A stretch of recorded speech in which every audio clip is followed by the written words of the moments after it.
And what most people attribute interrupting, talking too much, talking over people, taking too long to get to a point, all common traits of people with ADHD, those things are perceived as either being self-absorbed, narcissistic, an attention hog, rude, disrespectful. And I think this is the part that's so hurtful and why these conversations are so vital. People who are attributing behavior to character, to personality, and to values when it's actually part of their neurodivergence. I can't even imagine how many careers have been stalled, stopped, or sidelined because of these very things. Welcome to Work Unscripted. I'm your host, Marlo Lyons. I'm here to toss aside the corporate scripts for unfiltered truths. We are tackling real work challenges with no sugarcoating, providing you with the strategies to thrive and find fulfillment in your career. It's time to turn the page. It's time to be unscripted. Have you ever felt like you just don't quite fit in at work? Like your brain is wired a bit differently, and despite your best efforts, it feels impossible to meet all the expectations of your boss or coworkers? You're definitely not alone. I've been there too. In fact, chances are high that you or someone on your team is neurodivergent, and that's not a bad thing at all. Today, we're exploring ADHD in the workplace with someone who truly understands the nuances, Diann Wingert. Diann isn't just an expert. She's navigated her own ADHD diagnosis after years as a psychotherapist. Today, she's going to drop some serious wisdom about the misconceptions, the emotional hurdles, and the incredible strengths that people with ADHD bring to their roles. Whether you are on a team or leading a team, this episode will offer valuable insights for fostering a workplace that's not just accepting, but supportive.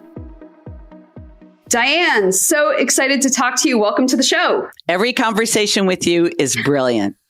Well, I hope this one is brilliant as well. So I am so excited because I know this is going to be such a rich conversation. You know better than anyone. You are a business coach. You work in today's workplace with people who work in today's workplace, rather. And you are an expert in neurodivergent individuals. And I know that workplaces love everything that neurodivergent individuals bring, creativity, innovation. But we also know they don't really accept or talk about the challenges. So I know we're going to dig into all of that today. And what's so interesting about you is that not only are you an expert in this area, but you had a late in life diagnosis of ADHD. Yeah, it's actually a little bit cringe, and I get asked about this a lot because my second career was as a psychotherapist. So I went back to school at UCLA, got a master's degree in social work. And during my training, my firstborn son, who was 8 years old at the time, had recently been diagnosed. I didn't know anything about ADHD, and I learned everything I could about it. And in true ADHD fashion, I became completely obsessed and realized I have to help other people with this too. So at the time, as part of my training, I was working with a group of school-age boys with ADHD. And it was an evening group. And so mostly fathers picked up the kids because at that time, the moms were home with the other kids, making dinner, doing bath time and all that. And I started meeting dad after dad after dad. Now, at that time, this is in the early 90s, the thinking in this field of psychiatry and mental health was ADHD affects a very small percentage of boys, only boys, and they outgrow it by late adolescence or early adulthood. Well, I got to tell you, after meeting the fathers of these boys, I approached my supervisors and said, look, I know I'm only a lowly intern, but I don't think this is outgrown. And of course, they scoffed and mocked and all that. I said, okay, tell you what, this is what I want to do my master's thesis on. And I did. And I presented the question, is this really something that's outgrown? Now, we were decades away from identifying that girls have ADHD too, and nobody outgrows it. In fact, it's a genetic inherited condition that affects us across the lifetime. So we've learned a few things about this in the meantime, but I recognized even then in the early 90s, I have a lot of these traits too. Did I think I was diagnosable? No, because girls and women were not being diagnosed. Fast forward a few years, my daughter, I have 2 sons and a daughter, my daughter gets diagnosed in college. And my middle son has never been officially diagnosed, but when you know, you know. So I've passed it on to all 3 of my kids. My own diagnosis did not come until just 8 years ago. Wow. So I came late to the party, but I've been living with this my entire life, raised 3 kids with it, diagnosed hundreds of people with ADHD in my psychotherapy practice, and now work exclusively with neurodivergent people as a coach. So it's been kind of like a long time coming, but some people have said like my own personal trajectory kind of mirrors the history of ADHD and how little by little we've come to understand that people don't outgrow it, that girls have it, and that many entrepreneurs and leaders do too. Certainly, I think many of the most talented people in the workplace have ADHD, but you're right. It's not all fun and games. And I really can't stand when people call it a superpower. Tell me about that. Why isn't it a superpower? Well, I do appreciate the strength-based approach. I absolutely appreciate the emphasis on the positive. Do I think it's a disability? You know, Marlo, for some people it is. Do I think it's a strength and an advantage and something that helps people succeed? It depends. What I don't like about the superpower label is I think it really gives people whose lived experience of ADHD in the workplace and elsewhere the feeling like they're doing something wrong, like they did get the golden ticket and other people are having way more fun with ADHD than they are. It is such a broad, diverse spectrum condition that often coexists with other things like anxiety, depression, dyslexia, and so forth. So to just slap a label on it and say, oh, you're so lucky you have ADHD. Oh, I wish I had some of that. It's such a superpower. Well, there are advantages, and I know we'll unpack them, but there are distinct disadvantages. And I think you are probably familiar with the research that says most people with ADHD are underemployed, meaning they are not in a position that allows them to operate at their full potential. So I wouldn't call that a superpower. Right. And I also think, though, don't you think that people also dismiss it? Like they say, we're all a little bit ADHD, or don't we all have something? You know, it's kind of like dismissing the struggle that comes with it, because I'm also late diagnosed in my 50s. And shockingly, I had no idea the behaviors came from ADHD. And I feel very dismissed when people say that, like yes. It's not something at all. Like it's no big deal. You should just deal with it. You know, what's interesting, and I was going to say funny, but it's not funny. It can be extremely hurtful and very confusing, is that most women are late diagnosed. The fastest growing group of people that are being added to the ADHD family are women in their 40s and 50s. Well, and there's a number of reasons for that. But I think, are we all a little bit ADHD? No. However, all people have, at least some of the time, struggles with disorganization, procrastination, impulsivity, distractibility, forgetfulness, time blindness. These are common human experiences. So is it in a way true that everybody's a little ADHD-ish? Well, all people probably have some of these experiences at least some of the time. The distinction is that people with ADHD, people who have gotten the diagnosis or would qualify for the diagnosis if they were to be evaluated, have these experiences with much greater frequency, with much greater regularity, and they are far more disruptive to the person's functioning in multiple domains of life: interpersonal, home, career, community, social, financial. So, and the other thing about it is that in order to be diagnosed, it's not enough to meet the criteria, because, you know, people love to go online and take the little, oh, are you ADHD? You know, especially like TikTok. Right. Everybody's a freaking expert on TikTok. So they take the little, and they're like, oh, it's me. No, because one of the other big misunderstandings is even if you had all of the criteria, if you do not also experience impairment in important areas of your life, you don't actually qualify. So I think some of the late identified people, including women who have learned how to put the right amount of structure, the right amount of supports, the right amount of systems in their life, and have created workarounds, they may not actually qualify for the diagnosis, but they're just as ADHD as you and I. Well, and what's interesting, you said this earlier, like, so many people are being late diagnosed. And when I was doing some research, I saw that 3.3 million American adults have been diagnosed with ADHD, and 85% of people are undiagnosed. And so to me, that just says, if you are not ADHD, you are working with somebody who has ADHD. There is no doubt about it. Or you are a leader with ADHD and you don't know that you have it, right? So, or your boss has ADHD. The point is, you have coworkers that are ADHD, and this shows up in the workplace very distinctly. And you said there's a wide range, but there are some things that happen more often than not. A good one being interrupting, which I'm sure I'll interrupt you on this podcast. I will interrupt you too. I'll return the favor.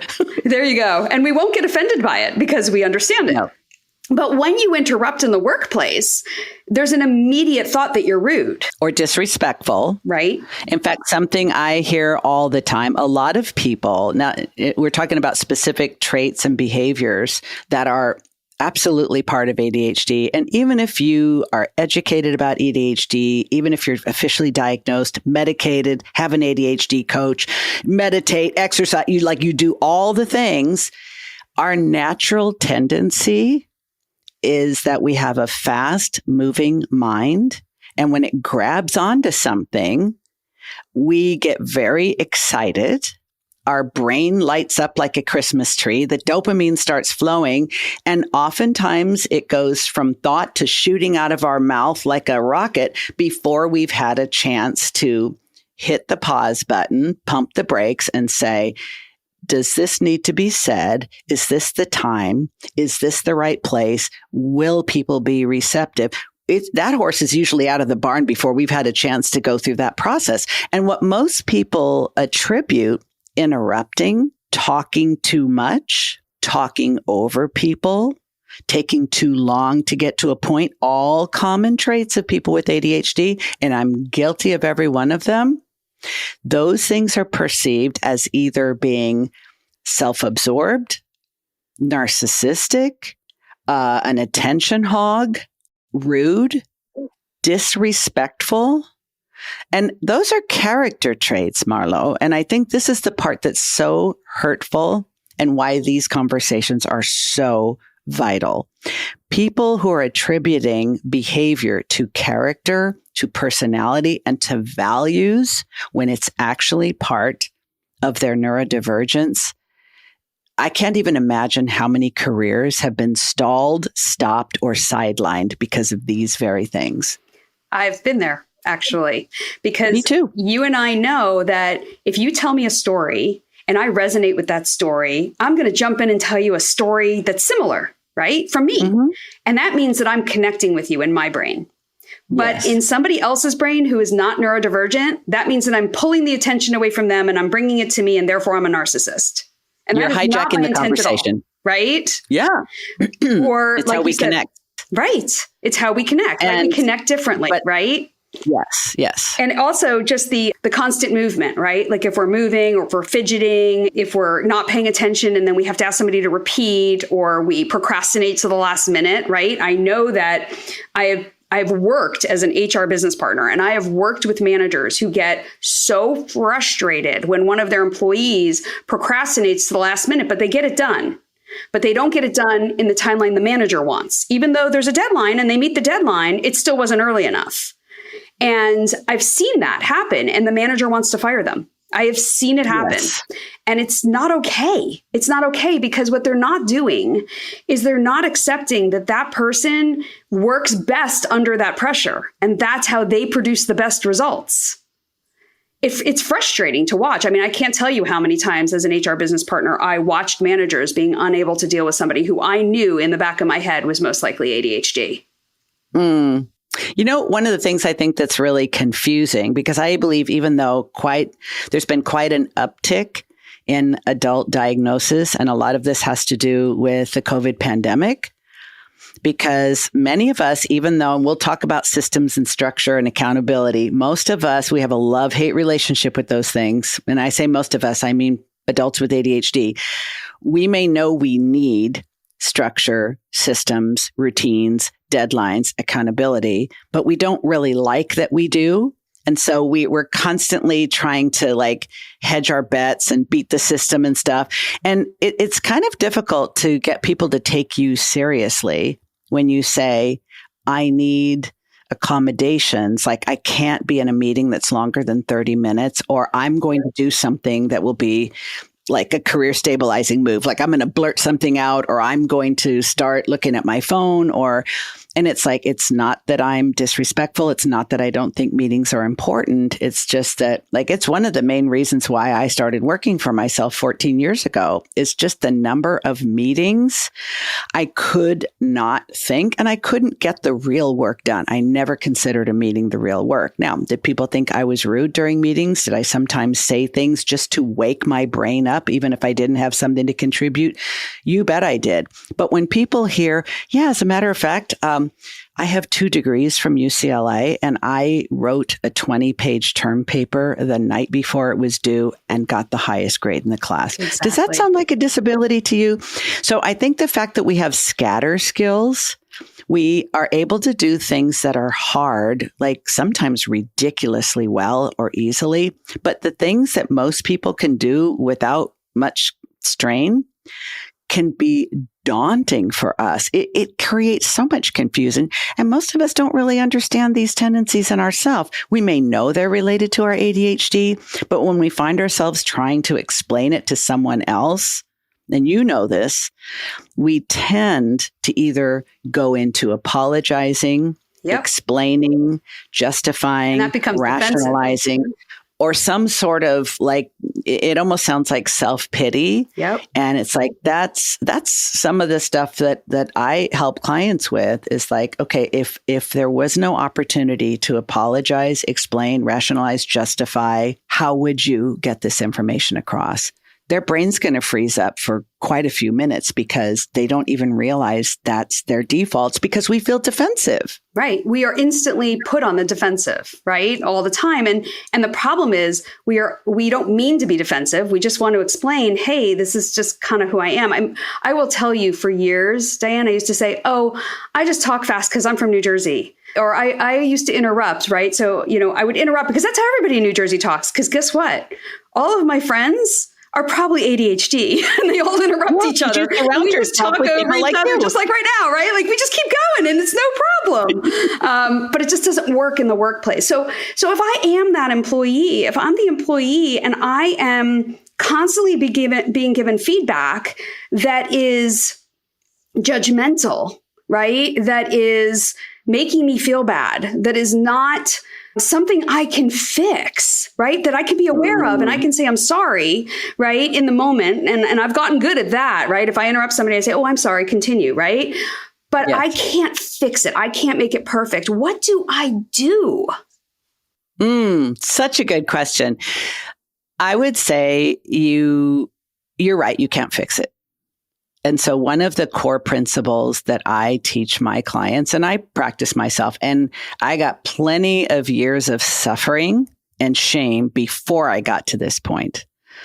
What actually introduced me to this concept was I embraced Buddhism, and I started learning about self-acceptance at a whole other level. So what I now practice and teach to the best of my ability is what I call radical self-acceptance. Radical self-acceptance does not mean, yo, I have ADHD. What do you want from me? Like, no, it's kind of like love me, love my ADHD, or hey, I'm doing the best I can. Don't mess with me. That's not it, because nobody's going to take that deal.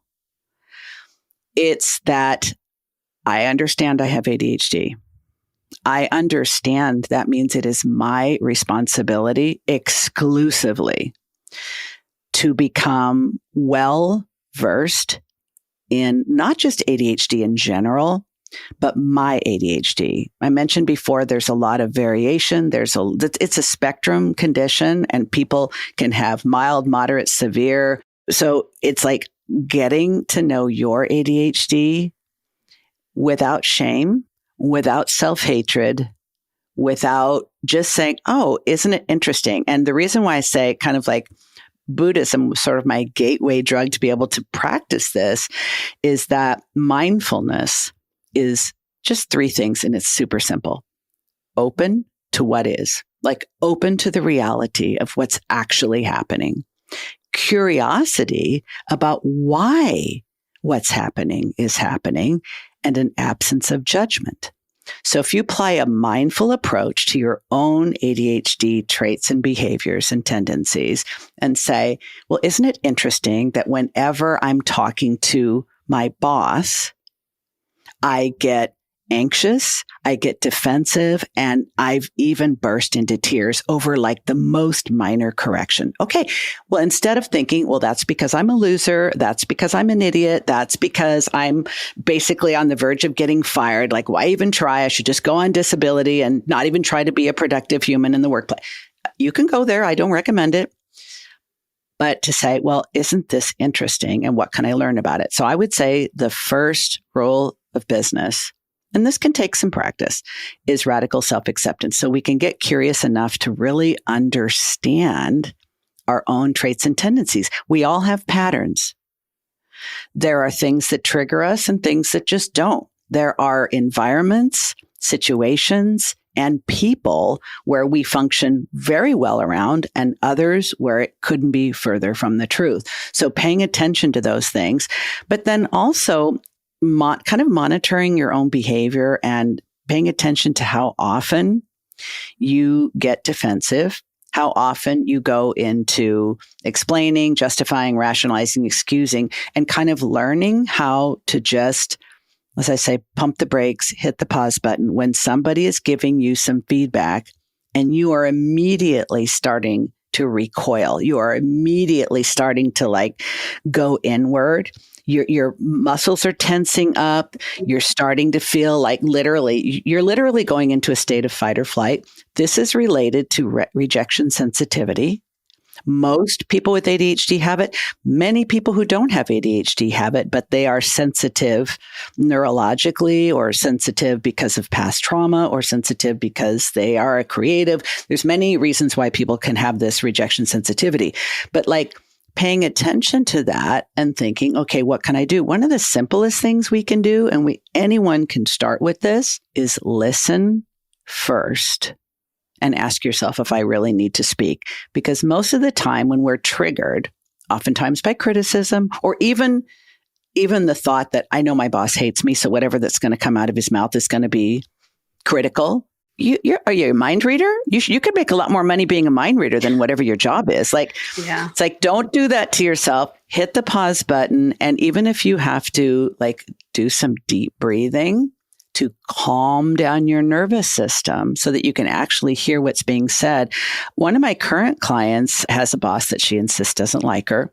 So one of the things I've invited her to do is whenever you go into a meeting with him, even if it's a Zoom meeting, have a notepad and a pen handy so that you can literally be writing down what he's saying instead of immediately and reflexively responding to it. It's amazing how much control we can develop just in that. And you could even be writing like Bart Simpson, I didn't do it, I didn't do it, I didn't do it. Doesn't matter. He's not going to see it. But what you're literally doing is two things. You're calming down your nervous system, because we have overactive nervous systems, and you're doing a pattern interrupt so that you don't immediately go into that defensive reflex.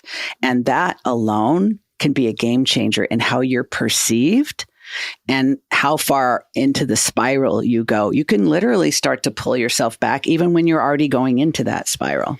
That's really interesting because that emotional sensitivity is a big deal, right? It doesn't mean, and the problem is like people think it means that you're unstable and especially like I mean, I'll be honest here, right? I have cried in front of every single boss that I've ever had, right? That's like a record. I am mortified by it, right? I was always mortified by it. And you know what I would say to them? I would say, I'm so sorry. My eyes just tear up. I cry at The Bachelor when they find love, or I cry at Hallmark movies, right? Like it doesn't mean anything. It doesn't mean anything, right?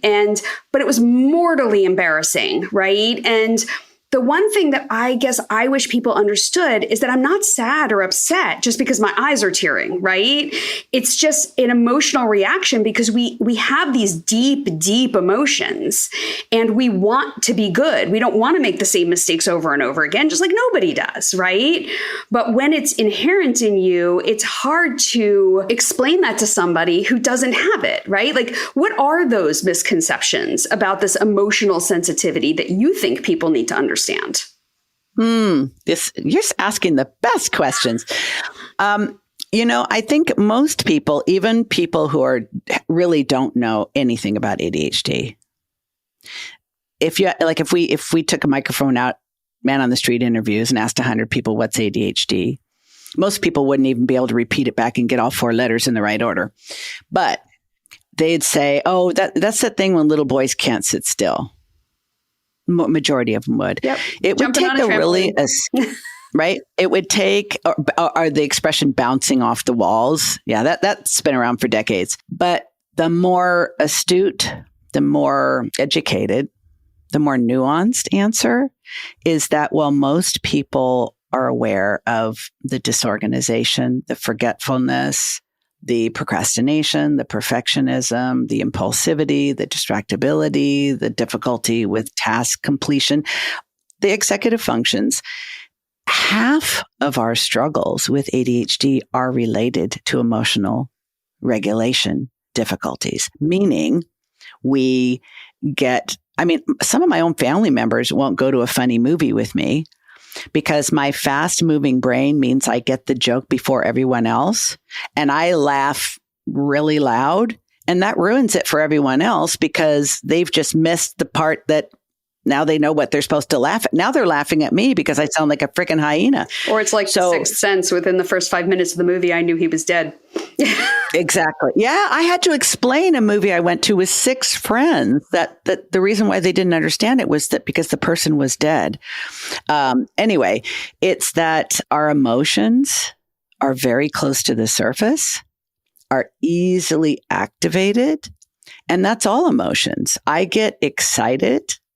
I get sad, I get angry, I get offended, I get annoyed, like all the emotions. I feel like, and I described it this way once, it's like your nerve endings are on the outside. So things just affect you more easily and to a much greater degree. Now, you're absolutely right about how other people interpret that, especially if you're the boss. Oh my goodness. You're emotionally unstable. You're bipolar. You have a borderline personality disorder, you're on drugs. Like, these are the things that people think because people who are emotionally labile, it's a clinical term for up and down, or they get emotional more easily, they don't understand that. I once had a woman just literally was side-eyeing me for like 10 minutes at a business meeting. And I said, I just have to ask you what's on your mind. Like, you've been like mad dogging me for. Yeah. And she said, well, it's just that you're so passionate about everything. And she said it like it was a diss. And I thought, boring, so I just figured like she just thought that was odd that I was so animated. But it's also one of the reasons why a lot of people with ADHD go into the performing arts, become public speakers, entertainers of all kinds, politicians, because our emotions are so accessible. Now, when you get triggered easily, when you become rejection sensitive and you're bursting into tears at work, obviously not a good look. And I don't think anybody was buying it when you said, whatever. But at least it was better. Cry at The Bachelor. Better than running from the room. Yeah. I mean, and it wasn't like, hyperventilating, but, all of a sudden tears just start dripping down your eye. You're trying to make them not happen, right? Like, why is this happening? Like that kind of thing, right? But so it plays out at work. That's the thing. Like, People don't realize this emotional sensitivity that plays out at work. But here's the thing, Diann, it's not acceptable in the workplace. It's not acceptable to lash out. You said you get angry, you get frustrated, you get triggered. These things are not acceptable. Nope. And when I say that, it doesn't mean that you're not acceptable, you're not whole, you're not perfect, you're not a great person. It means the behavior is not considered acceptable. Like, how have you seen that play out? The words that jump to my mind are unprofessional and inappropriate. Yep. Right? I'm a licensed mental health professional. And I'll tell you, when I was running a community mental health agency with $100 million in mental health contracts, I behaved differently than I do now as a self-employed coach. First of all, I'm pretty sweary in my real life. I'm not going to do that to you because it's your podcast. But on my podcast called ADHD-ish, I do swear. Okay. And I let my guests swear if they want to. But I didn't use colorful language. I never talked about my personal struggles or stories. I was much more clamped down, much more masked. I was hiding a lot of my ADHD traits, or so I thought. What I didn't realize for many, many years, and I understood these things were considered unprofessional and inappropriate. I did not realize for so many years that perhaps I could have placed myself in a different work environment where there was more tolerance for those things. But this varies widely by industry. If you are in traditional male-dominated industries, I find those to be the least accepting of any kind of behavior that doesn't conform to the norm. Creative industries, there's a lot more latitude, and a lot of people, they just say, well, she's a diva or he's a drama queen or whatever, and they just let it go. Nobody likes it, but you're not going to lose your job. So sometimes people are in the wrong type of work, but in general, we're expected to be full on grown-ups 100% of the time. And that means managing our emotions and our behavior without exception. So that is a really heavy burden, quite frankly, for someone with ADHD, because not only are they masking all day their emotions or whatever, then they have to get their work done, right? And they have to kind of, what I call fit culture, right? Be in the norm. Yes. And you're telling me that it's though my responsibility to do that, right? We said that earlier. You have to know your ADHD.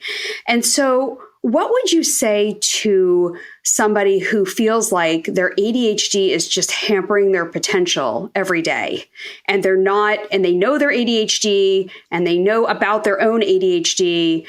What should they do? Like, should they tell their boss? Like, what can they do so that they're not just so exhausted all the time? You might be surprised by my answer, and I'll tell you in the form of a story, because someone recently hired me, was referred to me by their therapist who knew about me and my work, and referred this individual to me who had just received a PIP, or Performance Improvement Plan. Performance Improvement Plan, right? Yeah. It's a terrible acronym. That's a real pip you got there, Anyway, they were told basically, these are all the things that are unacceptable about you. These are all the things where you're falling short, and basically your job is at risk. So this individual hired me to basically help them save their job. So I said, send me, before I sign on to this, because I only like to sign on to situations that I know I can be effective and I can help the client achieve the desired result. I don't want to take someone's money or time if I'm not confident of that. So I said, send me the PIP and let me see what they're talking about. And Marlo, I can tell you every single thing that this individual was being faulted for is a direct result of their ADHD. A direct result. Not surprising. I've seen it. Not surprising at all. Nope. So the first thing I did was I said, before I agree to work with you, I want to ask you something. How hard do you want to try to hold on to this job? And 2, do you really want it?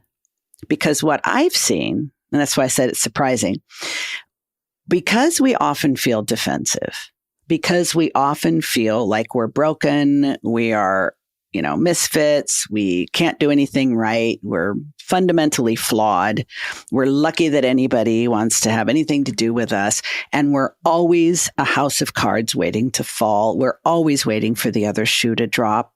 And unfortunately, this state of constant worry and anxiety and the existential threat of losing your ability to financially support yourself tends to make people more symptomatic. It tends to make people more distracted, more forgetful, more disorganized. And so that was my most important question for this individual is like, do you really want this job? Because in my experience, Marlo, because most of us feel so defensive and so shamed and so guilty and so inadequate, we will double down on trying to hold on to something that we don't even want because the thought that it could be taken from us is like proof positive loser. Yep. And so they said, that's a really good question. And I said, take your time, think about it. And they said, I like my industry and I like the tasks and I love helping people, but I don't think I'm ever going to be able to measure up in this company to what they want from me. I just wish I could go back to the company I used to work with. And I said, tell me about what was different there. And basically, this was the same person with all the same struggles and all the same traits. But because in that, they had a very supportive boss. They had another team member who was also ADHD, but managed it well. And they felt like it was safe to ask for help.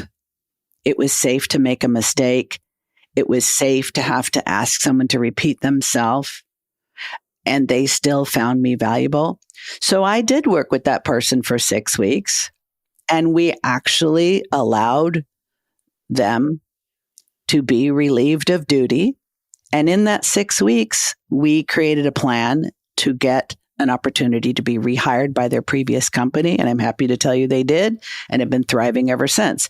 So the moral of the story here is sometimes we're trying too hard to fit a box we were never meant to occupy. And I think that is that's part of the radical self-acceptance. Like, maybe this is a game you're not even supposed to be playing. Now, if it is, and if it's like I'm working with someone right now who's on partner track in their firm, but they're not quite measuring up because of their ADHD traits, and they want to stay in this firm, they want to stay in this field, they are fully committed to turning these things around. So what we did with this person was bring one person on the team above her in on it, the person that would be most understanding, most receptive, and would be not necessarily a champion or an advocate, but a safe place. And maybe somebody, when they hear things being said about this individual that are negative, they can offer a different viewpoint. Maybe it's not safe to fully disclosure. We could have a whole follow-up conversation about whether to disclose any kind of a mental health condition in the workplace, not just ADHD. Sometimes that, even though it shouldn't, sometimes it does come back to bite you, and sometimes it hurts you. But if there is one person that you can confide in so you feel a little bit less alone, that can be the first step towards feeling and functioning better in your job. That also brings me to the question about leaders, right? If I'm a leader and I am ADHD, or I'm a leader and I know I have an employee that's ADHD, I'm seeing some of these qualities. All of a sudden you hear that's me or that's my employee. What can you do as a leader? I think the most important thing we can do is to model acceptance and to create a sense of safety. If we think about Maslow's hierarchy of needs, and I apply this to the workplace, I think most people would be able to be more authentic, to share more of their authentic selves. And I believe that's also the gateway to making their most meaningful contributions if they felt safe. It is exhausting to mask and hide. If we felt safe, if we truly were safe, we didn't just have a feeling, but if there was actually safety, more people would be honest. And when we're honest and we're struggling, it's okay to ask for help. You don't worry that people are going to think you're incompetent and they should get rid of you. So I think even leaders who are not neurodivergent, if you want to hang on to good people, I think some of the best employees anyone could have are neurodivergent employees who feel accepted and respected for all of who they are. These people will work like beavers building a dam for you because it is not our lived experience in most workplaces. And I'll tell you, a lot of the people I've worked with who've become entrepreneurs, they never wanted to have their own business. They never wanted to be fully responsible for generating their own income, but they could not find an adequately hospitable work environment for their gifts and talents. I think we need to change that on the leadership level. And some of these people, sadly, are neurodivergent leaders who are in the closet. Like they're not owning, Right. And I'm not saying the leader should tell their employees. In most cases, it's not a good idea. But it's like this internalized rejection of who they are that then gets applied to their employees. And it's the saddest thing when a neurodivergent leader is really hard on their neurodivergent employees because they are rejecting their own internalized hatred of their own struggles. Right. They're getting triggered. Right.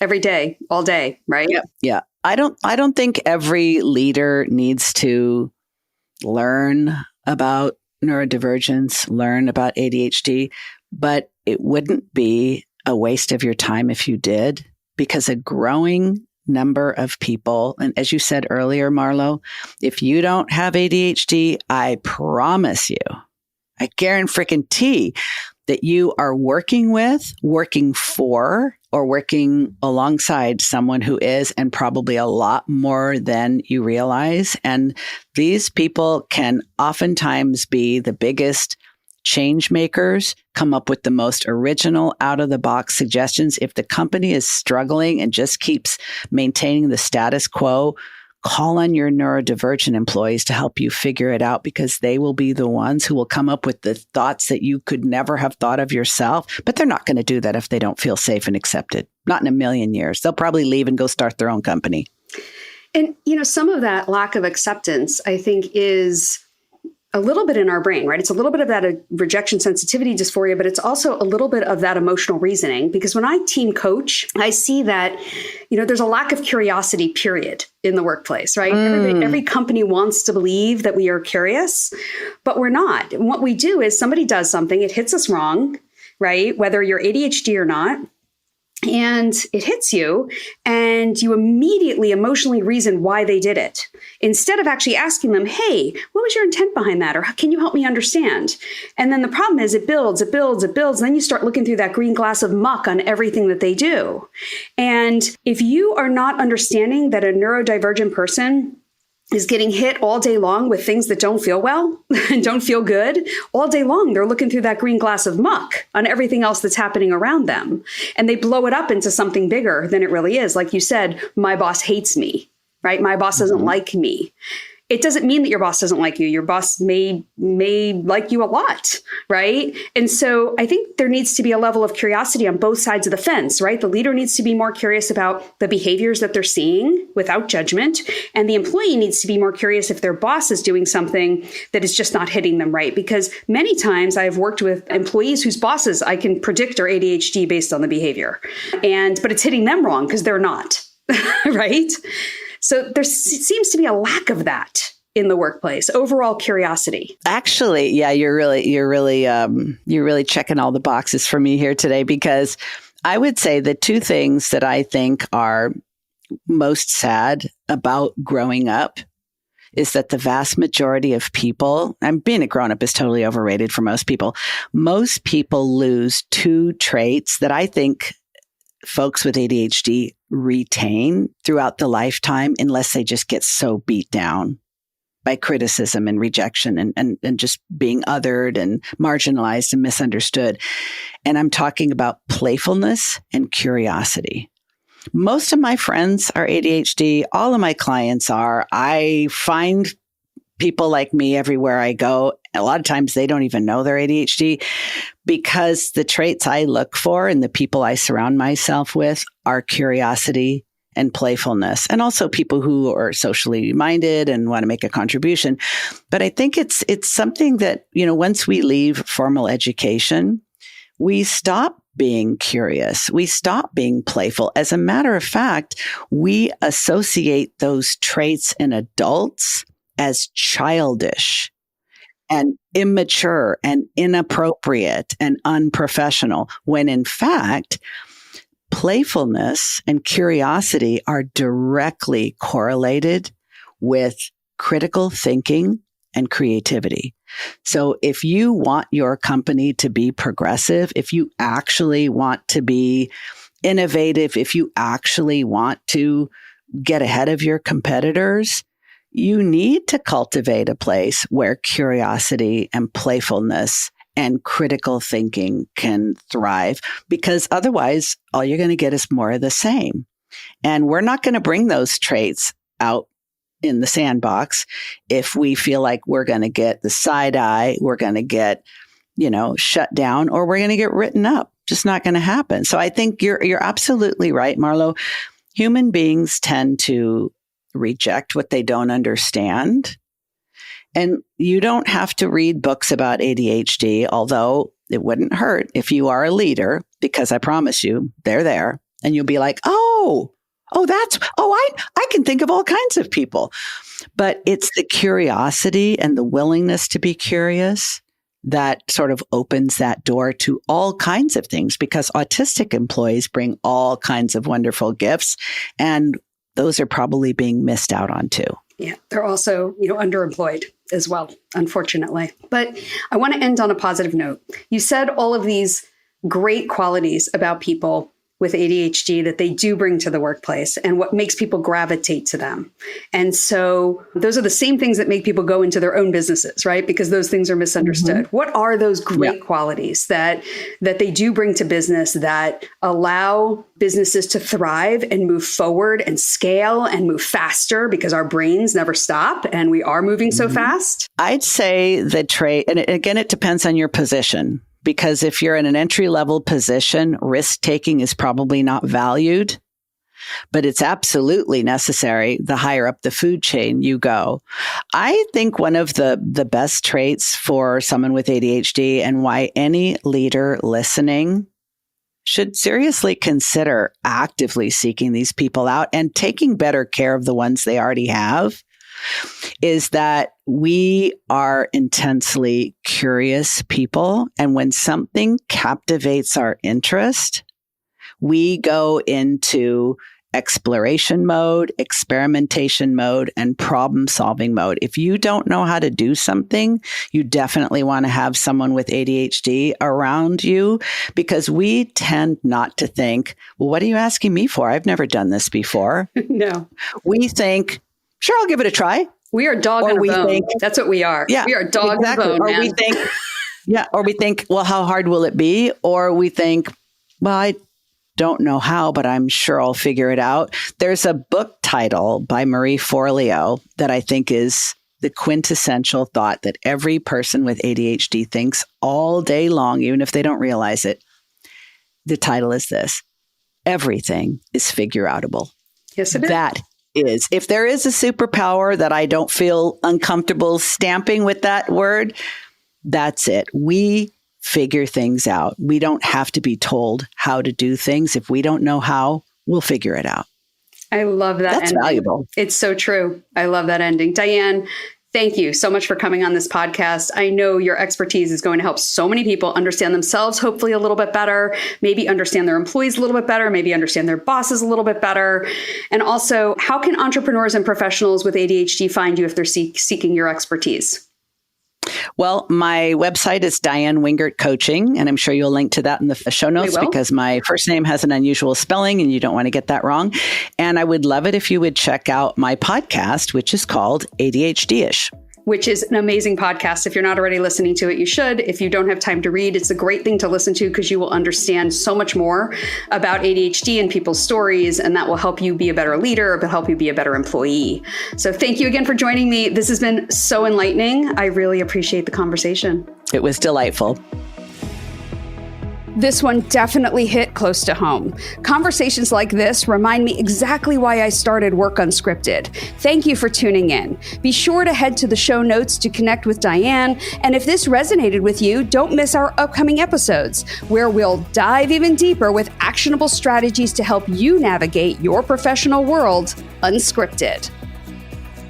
Work Unscripted is produced and edited in partnership with the team at Palm Tree Podco and 21 Digby. The content for this week's episode was created by me, Marlo Lyons.